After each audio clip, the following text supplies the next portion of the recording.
Shalom Bapak Ibu, bersama kembali dengan kami dalam program 5 Menit Penuh Harapan. Bapak Ibu yang dikasihi Tuhan, biar damai sejahtera, sukacita oleh Allah Roh Kudus memenuhi kehidupan Bapak Ibu dan saya.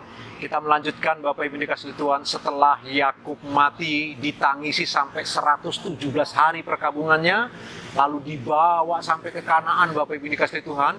Kita melihat kehidupan Yusuf kemudian di Mesir Bapak Ibu yang dikasihi Tuhan. Kemarin juga kita sudah melihat setelah Yusuf kemudian mati Bapak Ibu, 430 tahun lamanya orang Israel ada di Mesir.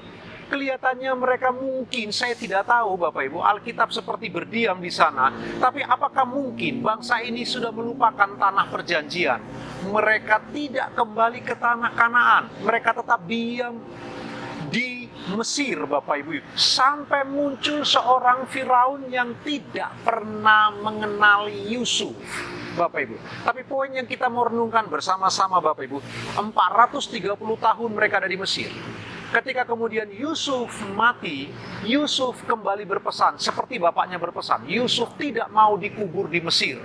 Itulah sebabnya Bapak Ibu, sekali lagi saya ingatkan, para sarjana mengatakan kalau Yusuf mau dikubur di Mesir, maka kemungkinan besar piramida yang paling besar itu untuk Yusuf. Karena Yusuf begitu dihormati, begitu dikagumi luar biasa Bapak Ibu. Tapi Yusuf tidak mau.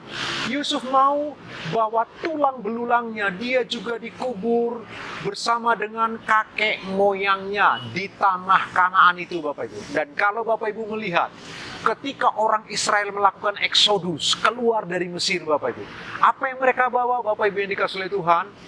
Pertama-tama yang mereka bawa adalah mayat Yusuf. Jadi mayat Yusuf melewati laut Tiberau, menyeberangi laut yang dibelah oleh Tuhan itu. Nanti ketika mereka di padang gurun, Tuhan memerintahkan melalui Musa untuk membuat tabernakel Bapak Ibu, tabut perjanjian itu. Jadi tabut perjanjian itu yang ada di dalamnya itu Bapak Ibu bersama dengan kemah itu berjalan di depan orang Israel, maka di belakangnya adalah tulang belulang Yusuf. Itulah sebabnya orang-orang berkata Yusuf pun masuk ke tanah perjanjian. Jadi bukan hanya Yosua dan Kaleb. Orang ketiga adalah Yusuf yang masuk ke tanah perjanjian di luar dari generasi di atas Yosua dan Kaleb Bapak Ibu yang dikasihi Tuhan. Sebuah cerita yang menarik luar biasa.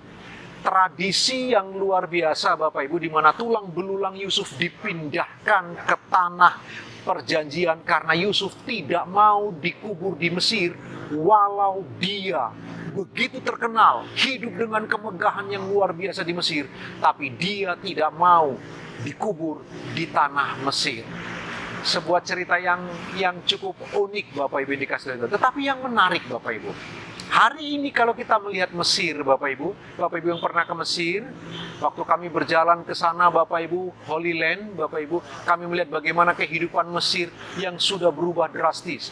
Ketika orang Israel belum punya tanah perjanjian, Mesir sudah maju peradabannya luar biasa. Mesir menjadi negara yang adidaya di zamannya Abraham, negeri yang superpower di zamannya Ishak, negeri yang adikuasa di zamannya Yakub. Bahkan ketika Yusuf ada di Mesir, Mesir menjadi begitu luar biasa peradabannya, kemajuannya dahsyat. Tapi hari ini Mesir begitu tertinggal luar biasa Bapak Ibu yang dikasihi Tuhan. Mereka tidak mau belajar dari sejarah betapa pentingnya memperlakukan hormat umat pilihan Allah. Ketika mereka memperlakukan hormat Yusuf dan keluarganya, mereka dipelihara dan diberkati Tuhan. Begitulah kita juga Bapak Ibu yang dikasihi Tuhan. Perhatikanlah negara-negara, bangsa-bangsa yang menghormati Kristus, menghormati umat pilihan Allah, memperlakukan umat pilihan Allah dengan begitu baik dan hormat Bapak Ibu. Mereka pun diberkati oleh Tuhan karena Allah telah berjanji kepada Abraham. Barang siapa yang memberkati Abraham akan diberkati. Barang siapa yang mengutuk Abraham akan dikutuk oleh Allah. Dan itu terus sampai hari ini Bapak Ibu. Bagaimana janji itu bergerak dan bekerja. Siapapun yang memelihara, memberkati dan memperhatikan anak-anak Allah, anak-anak Kristus, mereka pun dipelihara dan diberkati oleh Tuhan. Renungkan kebenaran firman Tuhan sepanjang hari ini Bapak Ibu, sambil Bapak Ibu beraktivitas. Tuhan Yesus memberkati.